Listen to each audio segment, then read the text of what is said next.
Bueno, seguimos con la clase de hoy, 18 de junio. Estoy mirando, perdón. Sí, en nuestro curso es la clase 26. Seguimos con la clase 26. Y cambiamos de tema. Esto es como un inicio de clase. Vamos a hablar de la última unidad, del último tema del curso. Tenemos previsto este bloque y 3 clases más completas, tipo 2 semanas. Este es un tema importante y en principio el título es cantidad de movimiento angular. Cantidad de movimiento angular, y de subtítulos o de aplicación. De cantidad de movimiento angular voy a hablar hoy, pero ya que digo unidad 11, va a venir acá adentro la aplicación de la cantidad de movimiento angular al problema de cuerpo rígido. Cuerpo rígido es cuando un cuerpo, en lugar de ser una partícula, tiene forma, tamaño, y entonces es como un sistema de muchas partículas. Pero no sueltas, sino unidas. Entonces son como muchas partículas con un vínculo que les dice, si se mueven juntas. Y cuando se mueven pueden o trasladarse, que lo andan con la velocidad del centro de masa, y también pueden rotar sobre sí mismo. Y esa rotación nos trae de vuelta los temas de movimiento circular, velocidad angular, práctica 5. Y no solo de una partícula, sino de todas las partículas de un sistema. Cuando un cuerpo rígido gira con respecto a un eje, todas sus partículas describen movimientos circulares.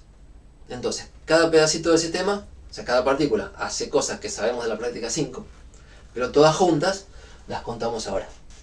Y la cantidad de movimiento angular es una cantidad central para hablar de rotación del cuerpo rígido. La traslación la hacemos con el centro de masa y la rotación la hacemos con el momento angular. Pero, cantidad de movimiento angular, o también llamado momento angular. Entonces borro el subtítulo, ya sabemos dónde estamos, y empezamos de a poquito con los temas de la práctica o de la unidad 11. ¿Y qué es de a poquito? Bueno, estamos hablando del sistema de partículas, pero vamos a volver por un ratito, por lo que nos queda de la clase de hoy, a pensar en una partícula. Y después, lo que pasa con una, lo empezamos a sumar, lo que pasa con todas, y armamos la cantidad de movimiento angular del sistema de partículas como suma de lo que pasa con cada una. La cantidad de movimiento angular también se llama momento angular. Tiene sinónimos.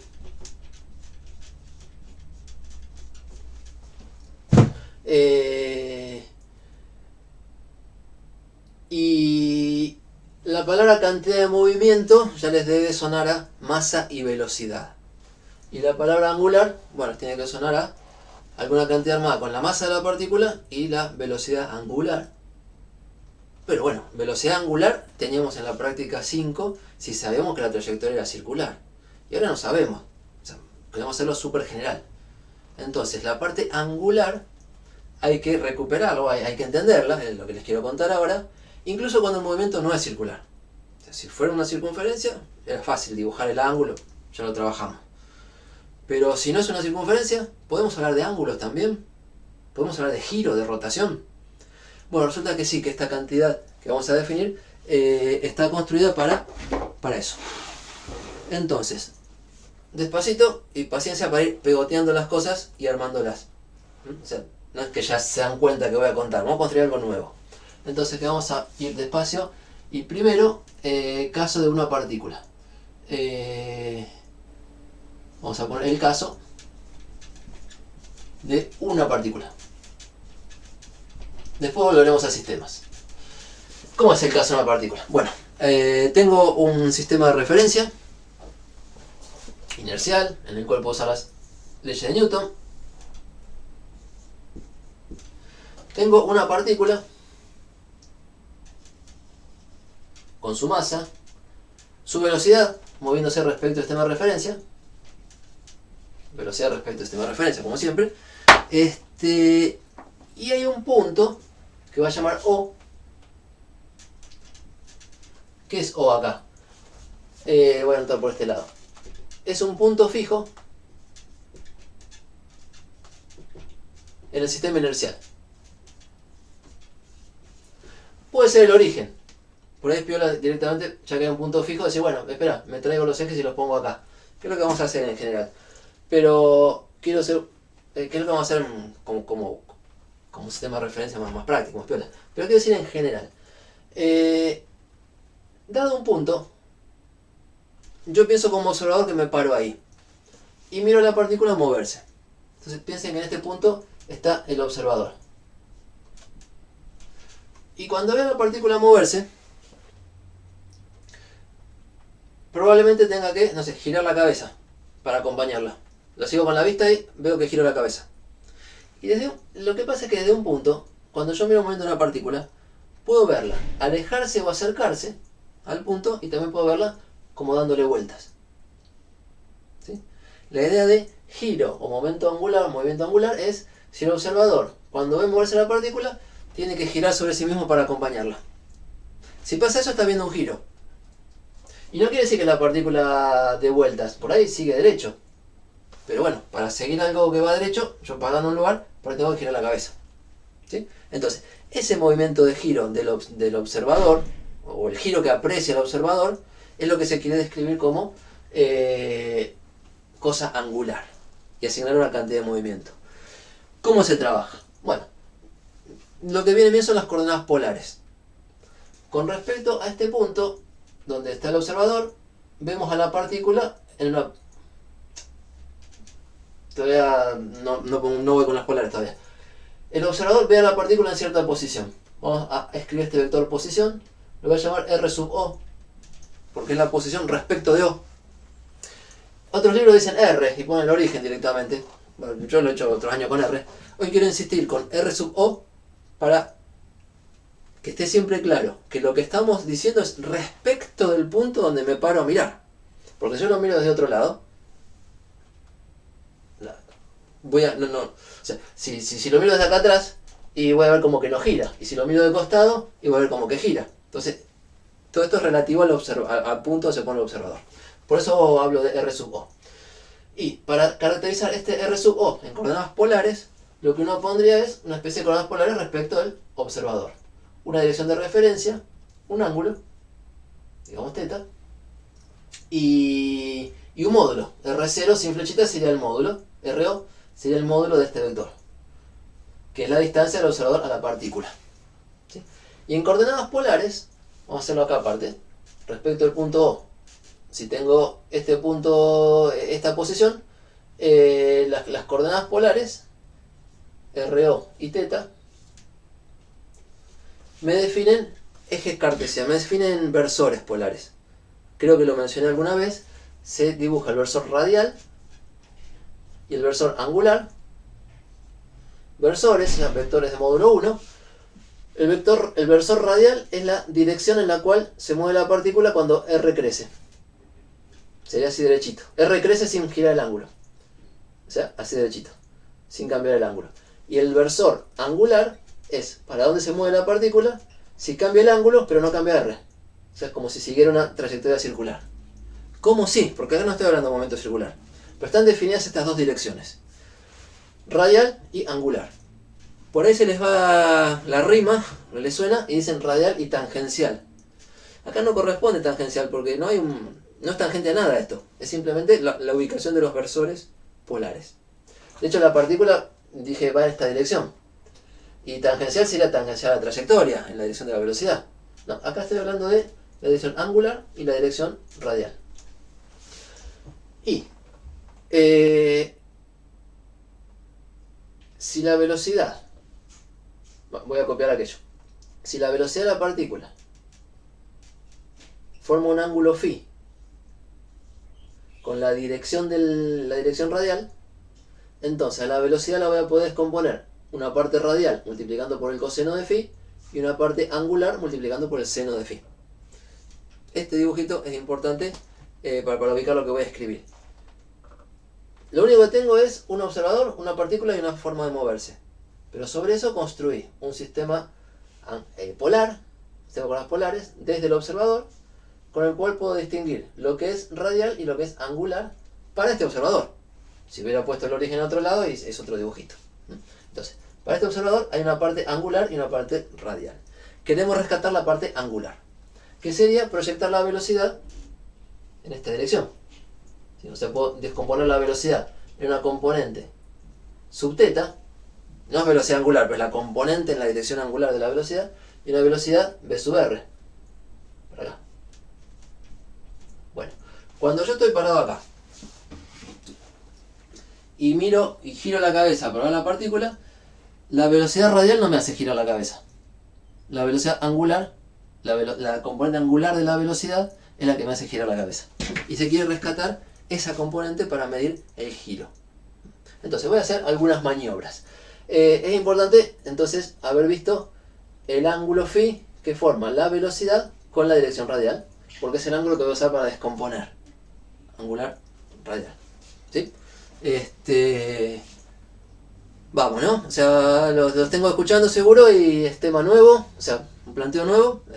Estoy tratando de ordenar los dibujitos para escribir algunas cosas. La primera pregunta que les... Pregunta.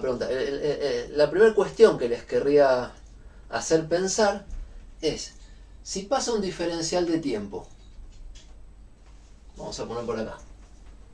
Esa es una foto a tiempo fijo. Esto se está moviendo. O sea, si pasa un diferencial de tiempo, la partícula se va a mover un poquito. Entonces, ¿qué pasa en un diferencial de tiempo? O sea, un tiempo transcurrido cortito. Pensemos así. Voy a tener un diferencial de R, que es el desplazamiento infinitesimal de la partícula, que se escribe como la velocidad de la partícula, en ese momento, por diferencial de tiempo. ¿Sí? El desplazamiento es velocidad por tiempo a nivel infinitesimal. Y tiene la dirección de la velocidad. O sea que si dibujo un diferencial de R, voy a aprovechar de hacerlo en este dibujo, costadito, en lugar de... Bueno, para donde apunta la velocidad, apunta el diferencial de R. Y si la velocidad está un poquito así inclinada a la vertical, acá pondré, voy a poner en rojo, se me ocurre, un diferencial de R.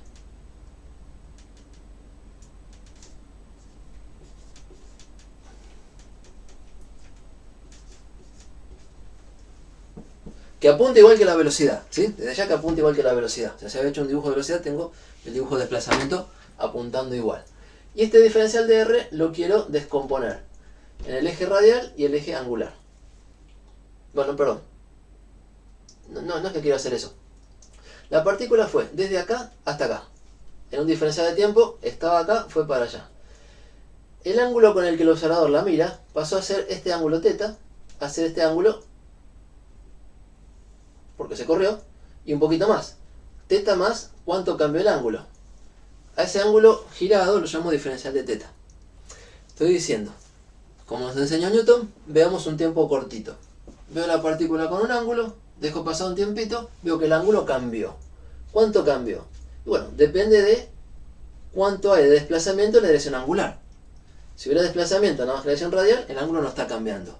Si hay desplazamiento para allá, sí hay. ¿Y cuánto, bueno, y cuánto vale este ángulo? En radianes. En radianes es arco sobre radio.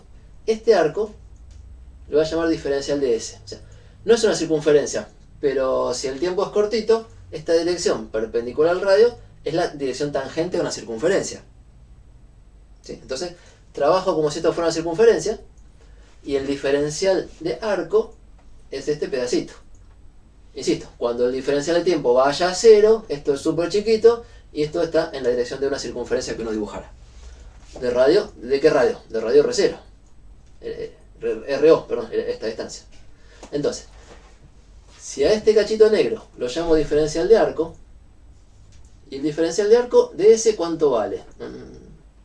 No me entró el nombre acá. Diferencial de S. Y entonces se gira un angulito diferencial de θ, que le voy a poner el nombre ahí afuera porque si no, no me entra. ¿Cuánto vale este arco? Y es el desplazamiento proyectado en esta dirección. Si este ángulo valía phi, el diferencial de arco es el módulo del diferencial de R, módulo, desplazamiento, multiplicado por el seno de phi. ¿Sí? Entonces, el diferencial de ángulo, que es el diferencial de arco, medido sobre una circunferencia, o sea, por eso en la dirección perpendicular a RO. Arco sobre radio, le voy a poner RO por todos lados es el módulo de RO, ¿no? Lo aclaro acá. RO es el módulo del vector RO, que es la posición de la partícula respecto al observador. Este es el ángulo girado. Y entonces se puede escribir como módulo de diferencial de R, multiplicado por el seno de phi, dividido RO. ¿Sí? Bien. Hasta ahí podemos hacer el dibujito. Está dibujado en un plano, pero esto podría ser en el espacio. Digo, lo que uno mira es, bueno, el plano que determinan la posición de la partícula respecto al observador y la dirección de la velocidad. Ok. O sea, si fuera en el espacio y bueno, me pongo justo en una posición que lo veo de frente y dibujo esto. Pero tenemos herramientas matemáticas para describir esto de una manera que no dependa tanto del dibujo, pero que sí sirva en el espacio. Y la herramienta matemática es el producto vectorial. Del producto vectorial tenemos un apunte ahí tirado en la unidad 1, que no llegamos a discutir en aquel momento. A mí me parecía que no valía la pena porque como no lo íbamos a usar todavía, debía quedar guardado. Lo volvimos a poner en la unidad 5, porque sí hablamos de diferencial de ángulo como vector, de velocidad angular como vector, y ahí usábamos producto vectorial. Y a esa parte de la unidad 5 es que se parece lo que quiero hacer ahora. Entonces, en un diferencial de tiempo tenemos ese diferencial de R. ¿Qué pasa? Bueno, y tenemos esta característica de ángulo girado. Vamos con la idea. Esta partícula se está moviendo para este lado y yo no sé si va a seguir una circunferencia, una recta, una parábola o qué va a hacer. Pero veo como que giró un poquito. Desde el punto de vista del observador, giramos un poquito y ese poquito que giramos se escribe así. ¿Cuánto se desplaza la partícula? Dividido la distancia al observador, multiplicado por el seno del ángulo que forma la dirección de la posición con la dirección de la velocidad. Bien, ¿qué pasa si hacemos la cuenta producto vectorial de RO vector por velocidad o RO vector por diferencial de R? Voy a hacerla de este lado.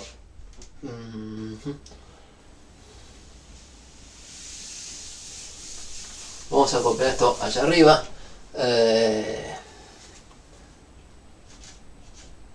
Que el diferencial de R que está escrito por acá es la velocidad por el diferencial de tiempo. Y que esto es en un diferencial de t. Bien. Hagamos el... Acabo de colocar. A ver. Acá sin tapar. Hagamos el trabajo con vectores. Tengo el punto O. Bien, ¿se ve? Sí, puedo poner más acá todavía. Tengo el punto O. Tengo la partícula por acá. Este es el vector RO. Incluso lo quiero dibujar sin sistema de ejes. Porque lo que se escribe con vectores sirve en cualquier sistema de coordenadas. Lo que llaman covarianza de los cálculos vectoriales. Lo escribo con vectores. Me va a servir en cualquier sistema de coordenadas. Entonces, tenemos RO. Tenemos una dirección de velocidad. Y tenemos un desplazamiento infinitesimal. Que es el que dibujé acá. Quiero hacer lo mismo con vectores. Y tenemos el ángulo entre la dirección del vector posición de la partícula y el vector velocidad, que es este ángulo phi. Entonces, ¿qué pasa si hacemos la cuenta RO producto vectorial por diferencial de R? Y yo acá le digo, no voy a explicar ahora qué era producto vectorial, pero si lo veo diciendo, ¿y qué era el producto vectorial? Ok, a leerlo. Lo voy a repasar un poquito. Sí, por supuesto. Pero vamos a hacer esta cuenta. Ok, para interpretarla necesitamos repasar un poquito. Mejor lo hacemos. ¿Qué era el producto vectorial A por B? Un vector A por un vector B. Repaso.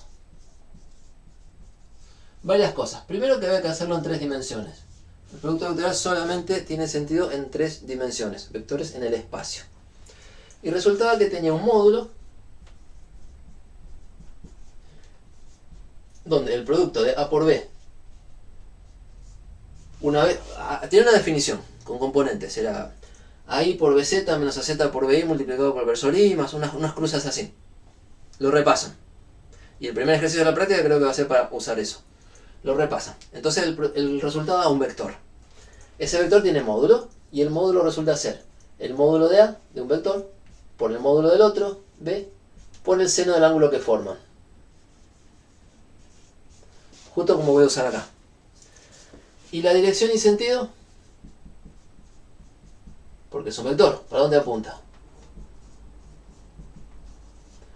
Lo hacíamos con la regla de la mano derecha.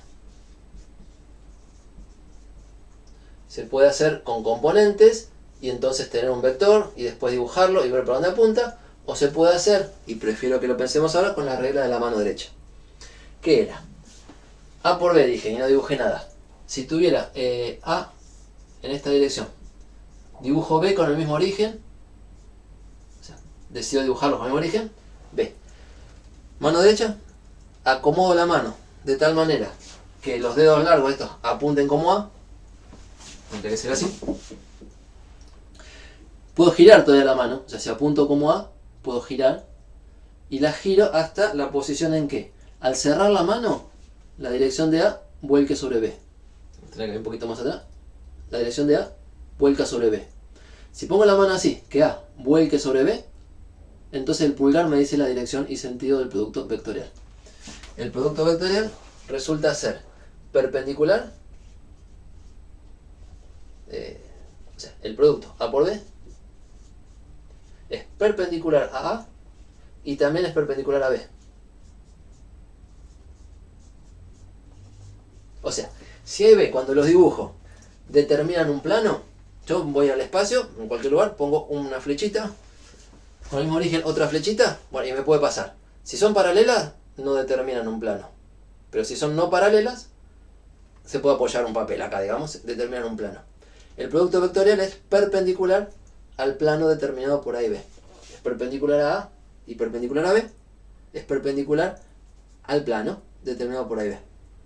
Entonces, la regla de la mano derecha dice, si tengo que multiplicar la fibra roja por la negra, pongo como la fibra roja así, cierro sobre la negra y me dio para acá. Perpendicular a este plano, para acá. ¿Sí? Eso lo tienen que hacer re bien. Lo vamos a hacer un montón de acá al final del curso. Entonces tienen que manejarse muy bien con... veo para dónde está A, veo para dónde está B, hago el producto y me imagino para dónde apunta el producto. Y por otro lado tengo el módulo.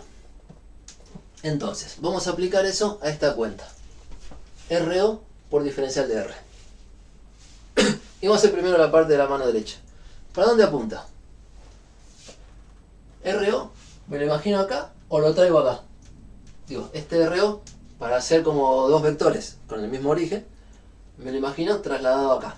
Por eso está bueno dibujarlo a continuación. Me lo imagino trasladado acá. Y este RO, multiplicado por diferencial de R, que apunta así, me da un producto hacia afuera del pizarrón. Esto, RO por diferencial de R, como producto vectorial, es un vector hacia afuera del pizarrón. O sea, ya sabemos para dónde apunta. Y eso lo tienen que manejar, ¿ok?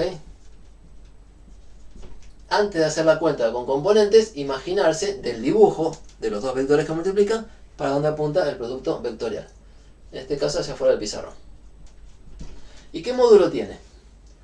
El módulo, voy a ir usando este y lo voy a ir borrando, el producto vectorial de RO por diferencial de R, bueno, es el módulo del primero, módulo de el vector que va del observador a la partícula, o sea, distancia del observador a la partícula, multiplicado por el módulo del segundo,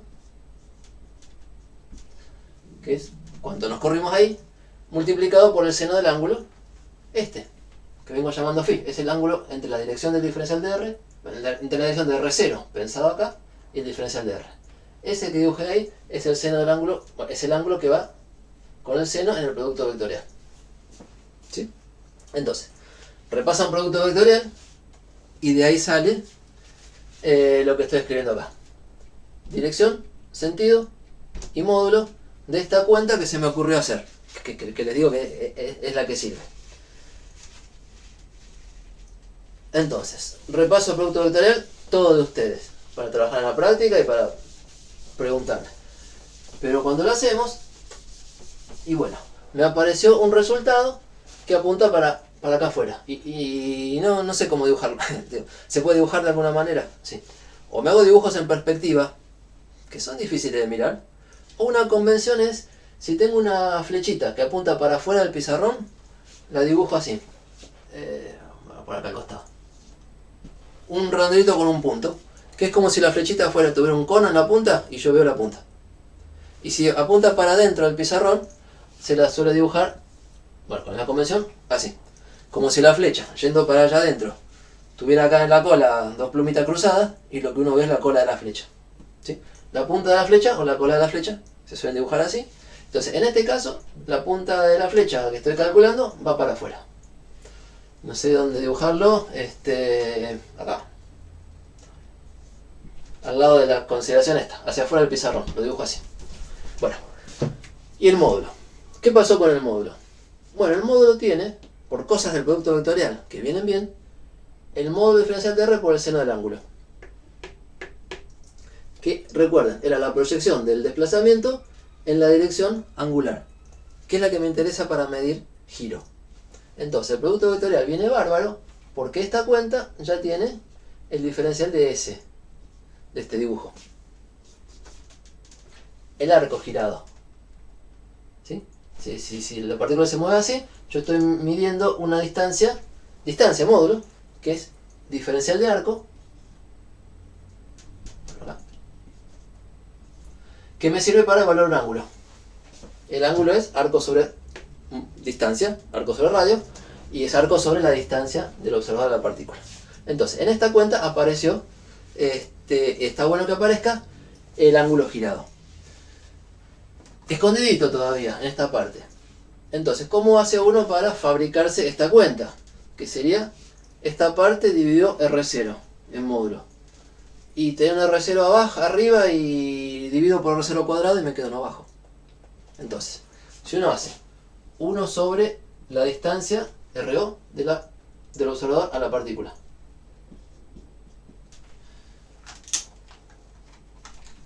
Perdón. 1 sobre R0, esta distancia al cuadrado, multiplicado por este producto vectorial R0 por DR, obtiene un vector, porque tenemos un vector multiplicado por un número, 1 sobre distancia al cuadrado. Este número es positivo porque es una distancia, al cuadrado encima. Así que este vector apunta hacia afuera del pizarrón. Igual que R0 por diferencial de R. Seguro apunta hacia afuera. ¿Y qué módulo tiene? El módulo de esto es esto dividido R0 cuadrado. O sea, me quedó esto. Vamos a ponerlo por acá. Si hago el módulo de 1 sobre R0 cuadrado, R0 o RO por diferencial de R, voy a estar obteniendo un número afuera positivo, 1 sobre R0 cuadrado. El módulo de R0 por diferencial de R, que estoy copiando acá, módulo de R0 por DR, el módulo por seno del ángulo. Luego despacito, pero ya está a la vista. Bueno, R0 módulo o R0 sin flechita es lo mismo. Estoy anotando así. Entonces se va uno de arriba con uno de abajo. Y me quedo diferencial de R seno de teta, que era el arco, dividido R0, que es el radio con el que mido radianes. O sea, me quedó el ángulo girado. Esta construcción, este producto que estoy invitando a mirar, dividido R0 cuadrado, nos da el ángulo girado, según ve el observador, el ángulo girado por el movimiento de una partícula, desde el punto de vista de este observador, en un diferencial de tiempo. ¿Sí? ¿Está? Bueno, entonces, ¿cómo es? Es un vector que sepa dónde apunta y sé qué módulo tiene. Entonces, a este vector, que tiene módulo diferencial de teta, pero es un vector, se lo llama diferencial de teta vector. Ángulo infinitesimal girado vectorial. ¿Sí? No sé si sonó trampa. Esto que está construido acá, en módulo, es el ángulo girado en radianes. Así que no está nada mal que le ponga como nombre ángulo girado en radianes. Pero además es un vector que apunta hacia afuera del pizarrón. Y si se acuerdan, el ángulo girado en un movimiento circular era exactamente lo mismo. Cuando la partícula giraba en un movimiento circular, cuando la partícula giraba para aquel lado, uno decía, ah, el ángulo es para allá y la velocidad angular es para allá. Y para hacer velocidad angular, ¿qué hacía? Ángulo sobre tiempo. Entonces, acá no voy a hablar de velocidad angular, porque realmente esto no está haciendo una trayectoria circunferencia, para que no se nos mezcle con la práctica 5. No hablo de velocidad angular, pero sí hablo de ángulo girado. Ese concepto de ángulo girado, que supongo que en aquel momento quedó medio perdido por estas complicaciones, bueno, ahora es el esfuerzo de hacerlo a fondo, repasado y ahora. Y se puede hacer para cualquier desplazamiento, no solo cuando el movimiento es circular. Entonces, si logramos armar esto, viene la definición de momento angular. Lo que me quedo entonces es esto. En el caso de una partícula, cuando desde el observador la partícula es un diferencial de r con una velocidad que forma un ángulo phi con la dirección de observación, voy a llamar esto, entonces el ángulo girado como vector es 1 sobre r0 cuadrado por r0 vector por diferencial de r. Ahí está. Y lo había, bueno, y esta cuenta hecha con vectores acá coincide con esta hecha tipo trigonometría, tipo ángulos en el plano. Exactamente la misma. La hice primero así porque uno piensa ángulos así dibujando el plano, y la hice así porque es el aspecto vectorial que rescatamos. Así que la borro porque es la misma.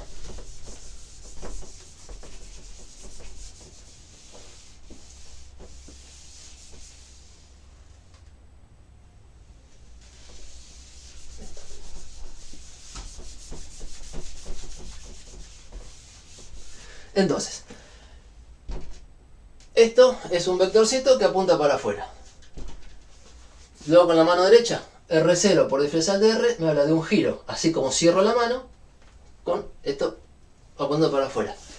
A esta dirección hacia afuera la vamos a llamar eje de rotación, porque esto es aparentemente, digamos que es una rotación aparente.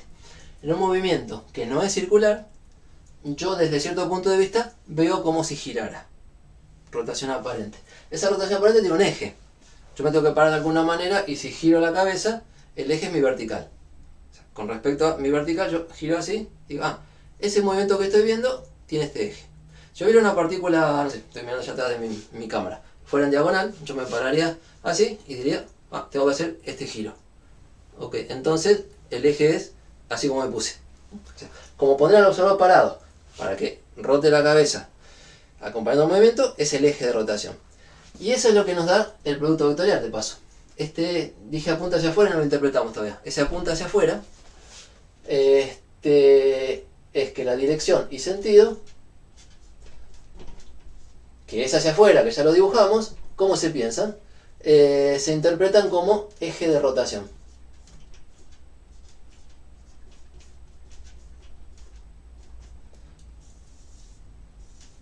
Yo estaba hablando de una rotación aparente, voy a poner, porque para no mezclarnos con la práctica 5 y con cosas que dan vuelta de verdad, pero el movimiento hace como una rotación alrededor de tal eje. Entonces, esta cuenta nos sirve no solo para medir el ángulo en radianes, que es el módulo de esto, sino para detectar el eje. Está buenísimo como instrumento para describir giro. Entonces, eso es movimiento, digamos. Y cuando hablamos de cantidad de movimiento, si recordamos la cantidad de movimiento lineal, era masa por velocidad. Era la masa por la forma de moverse. Y acá hay que hacer entrar la masa. Entonces, va como definición. Lo tiro como definición y lo analizamos después de escribirlo. La cantidad de movimiento angular. No lo escribo porque me va a quedar muy desprolijo. Anote. La cantidad de movimiento angular de la partícula de masa m que se está moviendo con velocidad v respecto de un observador en el punto O, la vamos a llamar L. L es la letra de, de cantidad de movimiento angular. Le voy a llamar L sub O, para recordar que es respecto de este observador O. Por ahí en un libro ya le subí, abrimos la pestaña a la unidad 11 y subí los apuntes del año pasado. Yo no le ponía sub O, ¿ok? Hoy le pongo sub O, es para insistir que es respecto de este punto.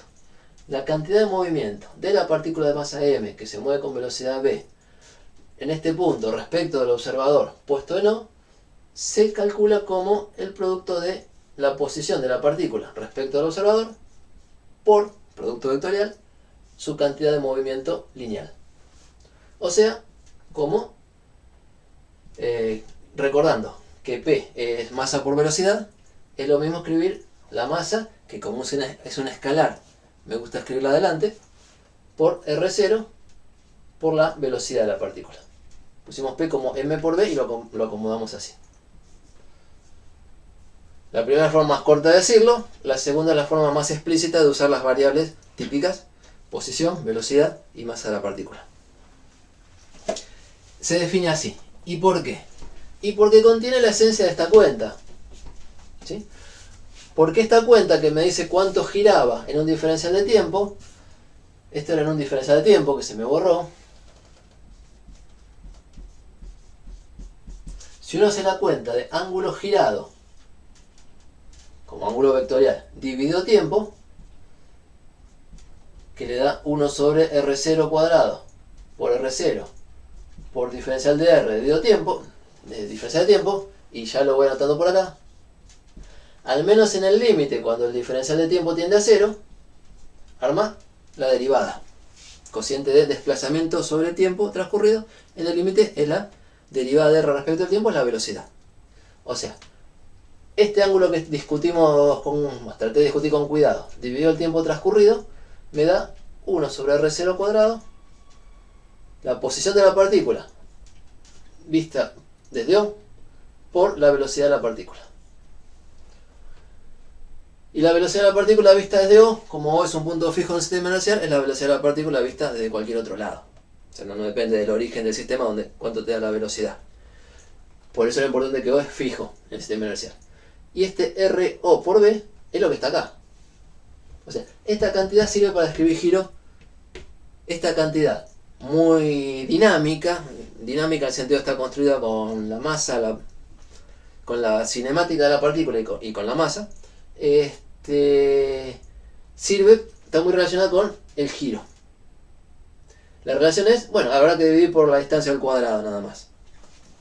Si uno mira esta cantidad y esta, puede decir, esta es más linda, porque no tiene cosas dividiendo. En general una cantidad con cosas dividiendo se complica más las cuentas.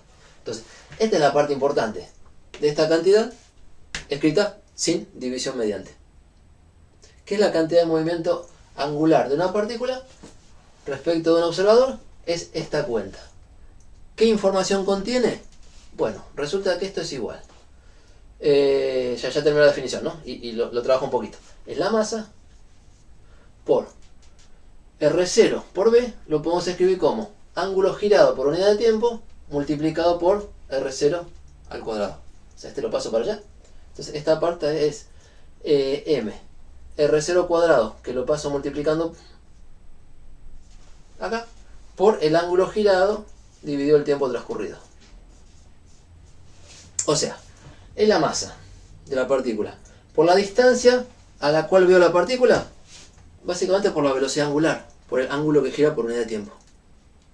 Entonces, así como P, escribo por acá, era M por V, que es la masa por cómo se mueve la partícula, y bueno, el momento angular es la masa, la distancia al cuadrado que entra a jugar y es importante, acostúmbrese a verla acá, por la velocidad angular de la partícula. Insisto, no la quiero escribir como omega porque no es un movimiento circular, es súper general. Entonces, cuando un observador ve girar a una partícula así alrededor de él, de cualquier manera que siga la trayectoria de la partícula, cantidad de movimiento angular es esta cuenta, sencilla en principio, porque son multiplicar dos cosas conocidas, con producto vectorial, sencillo o no, hay que acostumbrarse a hacerlo, que da un vector, que se interpreta el módulo y se interpreta la dirección y sentido, y que tiene que ver con la masa de la partícula, la distancia a la cual la veo y la velocidad angular con la que gira. Bien, Nos queda... nada, mejor no hago nada. Hoy tienen práctica, así que está presentada la cantidad de movimiento angular. Les digo en qué estaba pensando nomás que nos queda. Y ver la dinámica.